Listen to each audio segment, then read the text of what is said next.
What would you do if the person you spent your whole life loving, the person you raised a family with, laugh with, cried with, was suddenly gone, taken from you in the middle of the night without warning? And what if just days later, standing beside their coffin, you heard a sound that made your blood run cold, a sound no one could explain, a faint knocking from inside the wood, as if the man you buried wasn't ready to be buried at all? Would you trust your gut even if the whole town thought you were losing your mind? Would you fight for the truth, even if it meant uncovering secrets that could shatter your family forever? This is a story of how one widow's love, one child's innocent voice, and one community's courage uncovered a chilling betrayal, and how the most powerful lessons in life often come from the moments we're most afraid to face. If you ever felt that uneasy whisper in your heart, the one that tells you something's wrong even when everyone around you says it's fine, this story will not only show you why you should always listen, but it will leave you asking one terrifying question: what if someone you love was buried alive and no one believed you? Stay with me until the very end, because the answers to these questions could one day save a life, maybe even yours. The sun had barely risen when the call came. Carol never forgot the way her hand shook, the way her breath caught in her throat when the voice on the other end told her that my Michael, her husband of 37 years, was gone, a man who had spent his life working with his hands at once built their home, fixed their mother's porch swing and cradle. Their baby girl now lay cold in their bed, his heart having quietly given out in the night, or so they were told. Michael wasn't just a husband, he was a grandfather, a friend, and the kind of man small towns leaned on when they needed a strong back and a trustworthy smile. His sudden death didn't make sense. Sure, he was in his 60s, and sure, life had knocked him around a bit, but there was no warning, no heart problems, no complaints of chest pain. Just the day before, he was laughing with their 3-year-old granddaughter Emily, feeding the squirrels in the backyard and teaching her how to skip stones. Now Carol stood frozen in the middle of the funeral home, her fingers wrapped tightly around a crumpled tissue, try and make sense of a world that had gone from predictable to shattered in the span of a heartbeat. Grief at her age was different, not just heartbreak, but the gnawing fear what comes next, the uncertainty of navigating the rest of her life alone, and the deep, aching guilt that maybe, just maybe, she missed something. These were thoughts running through her mind as friends and neighbors filed into viewing room, whispering condolences that all sounded the same. None of them could quiet that voice in her head saying, this doesn't feel right, and soon it wouldn't be just her feeling that way. From a moment, little Emily toddled into the room, her tiny hand clutching a slightly tattered teddy bear. The atmosphere shifted. Children have a way of making adults uncomfortable. Funerals, their innocence clashes against a heavy grief hanging in the air, a reminder of life continuing even as one ends. But Emily wasn't like the other children,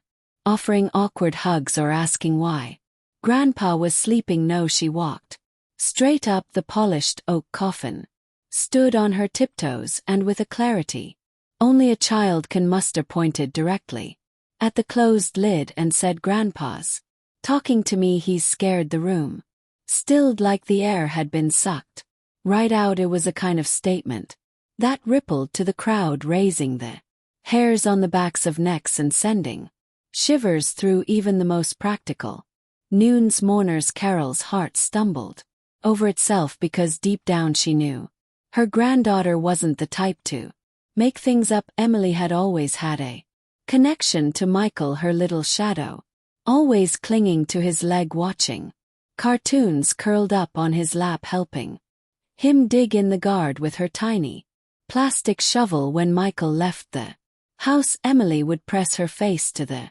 window until he came back, and now, standing before his coffin, her face pale, And her voice trembling. It wasn't just a child's imagination at play, it was something far deeper. Carol knelt beside her, trying to comfort her, but Emily wouldn't move. He's calling me Nana, she whispered. He says it's dark. And in that moment Carol felt the first crack in the story they've been told, and the first pulse of fear that maybe, just maybe, her granddaughter was seeing something they couldn't or wouldn't see. In small towns, news travels faster than the morning paper. By the time the first casserole arrived at Carol's doorstep, the whispers had already begun. Did you hear what the little girl said? Isn't it strange how sudden it was? The older generation, those who had lived long enough to see the line between life and death blur, sat on their porches swapping stories of people buried too soon, of doctors too quick to sign a certificate, of Coffin scratch. From the inside they spoke of the old ways when wakes were held at home and no one was buried without watching for at least 3 days, because mistakes happened. And the line between dead and alive wasn't always as clear as people liked to pretend. Carol heard the murmurs, felt the sideways glances at the grocery store. But the thing that kept her awake at night wasn't the gossip, it was a way Emily still stood by the window, whispering to someone only she could hear. It was a way the house felt colder than usual, and the weir got twisted every time she thought about how quickly they rushed Michael to the funeral home. Grief has a way of clouding judgment, but for Carol it felt more like a fog was lifting. Something wasn't right, and the more the neighbors whispered, the more she realized she wasn't the only one who felt it. It started so faintly Carol thought she imagined it, a soft rhythmic tapping coming from the coffin during the funeral service. At first she blamed her own heartbeat pounding in her ears, but when Emily's head snapped toward the sound and her tiny hand reached the lid, Carol's stomach flipped. The tapping grew louder, more urgent, like knuckles rapping against wood, demanding to be heard. The preacher's voice faltered, eyes darting toward the SCE, and the gathered Murs shifted uncomfortably in their seats. The rational part, Carol wanted to believe it was just the W settling, or maybe the vibration of footsteps, but her heart knew better. Emily tugged at her dress, wide-eyed and trembling, whispering, "He's calling you, Nana." He's scared. The room filled with a low hum of whispered prayers, a desperate hope that the sound was nothing more than grief playing tricks. But it wasn't. It was a sound of life, desperate, terrified life, trying to break free from the dark. And for the first time Carol realized that every choice from that moment on would decide whether her husband lived or died. She wasn't just mourning anymore, she was fighting. There's a particular kind of torment reserved for the grieving, the tug of war between what's rational and what's felt. Carol stood at the edge of that battle, her heart screaming for her to act, while her mind, conditioned by decades being told to be reasonable, begged her to stay quiet. The logical voices were loud, the doctor, the funeral director, even a few well-meaning friends who assured her that what she was experiencing was normal, just her mind processing trauma. But the louder voice, the one deep in her gut, the one home by years of raising children, nursing sick parents, and knowing when something was off, that voice refused to be silenced. It told her to question, to push back, to stand between her husband and the cold earth until she knew for certain. And in that moment Carol realized that love, the kind of love built over decades of mortgage payments, holiday dinners, and holding hands in hospital rooms, that love demanded action. Logic could wait. If Carol needed any more reason to doubt it, came with a knock on the door, her brother-in-law Todd standing there with a carefully rehearsed look of sympathy and a stack of paperwork in his hand. Todd had always been charming in that slippery way, all smiles and easy jokes. But beneath it Carol always saw a sharp edge of greed. He'd been pressuring Michael for months to refinance the house, dangling promises of easy money and early retirement. Michael always resisted, too proud to gamble with the home they built together. But now here was Todd, documents in hand, his name suspiciously prominent in the insurance policy Michael never mentioned, and that's when the cold knot of fear in Carol's chest turned into a firestorm of suspicion. With trembling hands, Carol called an old family doctor who had known Michael for decades. The second opinion confirmed her worst fear: the death certificate was full of errors. Vital signs weren't properly checked. There was no independent verification. Michael's fate had been sealed by assumption, not fact, and someone had push of that assumption. In small towns, loyalty is both a blessing and a curse, a safety net that catches you when you stumble, and a web that holds secrets too dark to face alone. As Carol's doubts grew louder, so did the quiet conversations among her neighbors. Folks who had known Michael since high school started remembering things: subtle changes in his demeanor, his growing unease when Todd came around with yet another investment opportunity. Michael was no fool, and Carol knew it. He had a working man's wisdom, the kind you earn with dirty hands and a sore back, not from books or schemes, but loyalty to family, to the idea that blood deserves second chances. That was Michael's Achilles heel. Todd was family, and even when Michael suspected something was off, even when Todd pushed harder than ever to get his name on the house deed, Michael kept giving him the benefit of the doubt. That's the thing about families: we teach our children forgive, to put family first, but we forget to teach them when to draw the line between forgiveness and self-preservation. The townspeople, many of them seniors who weather their own storms with wayward siblings or greedy in-laws, saw themselves in Carol. Their loyalty to Michael made them protective of his widow and wary of Todd, and that loyalty became Carol's unexpected strength, a reminder that a town where everyone knows your story, there's no such thing as a secret for long. When family betrays you, sometimes it's a neighbors, the old friends and people who shared Sunday potlucks and high school dances with you, who become your real shield. But loyalty has to be earned, not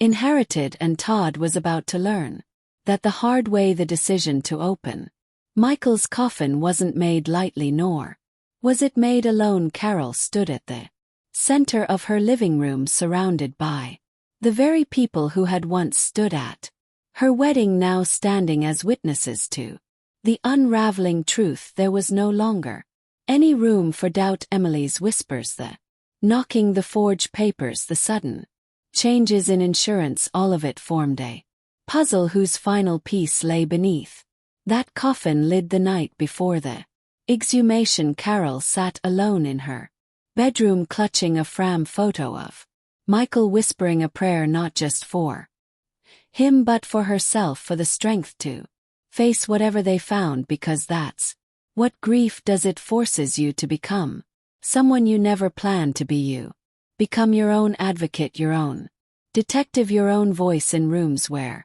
no one wants to hear you. And the next day, when the coffin was lifted from the ground and the lid carefully pry open, Carol's breath caught in her throat. Michael's face was pale, his skin clammy, his lips cracked from dehydration, but his chest moved barely, faintly, but it moved. It was the kind of sight that splits reality in two: before and after.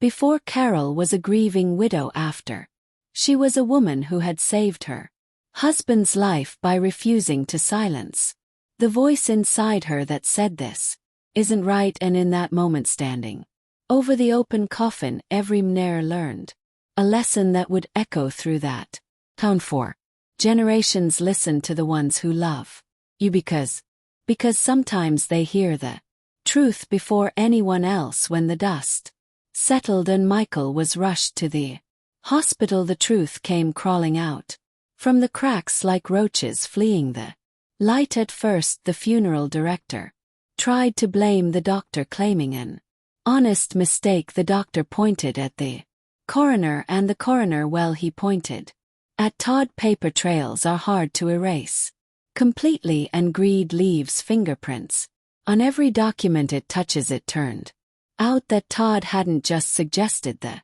new insurance policy, he had orchestrated the entire thing, pushing Michael into an unnecessarily complex financial situation, counting on his trust and weariness to make him sign without reading the fine print. But Todd's plan wasn't just a profit from the house, it was the speed up the payout by nudging along the paperwork, rushing the death certification process, and ensuring that Michael was buried before anyone could ask too many questions. Greed is a slippery slope, and Todd convinced himself it was just business until Michael started knocking from inside his own grave. That's the thing about greed.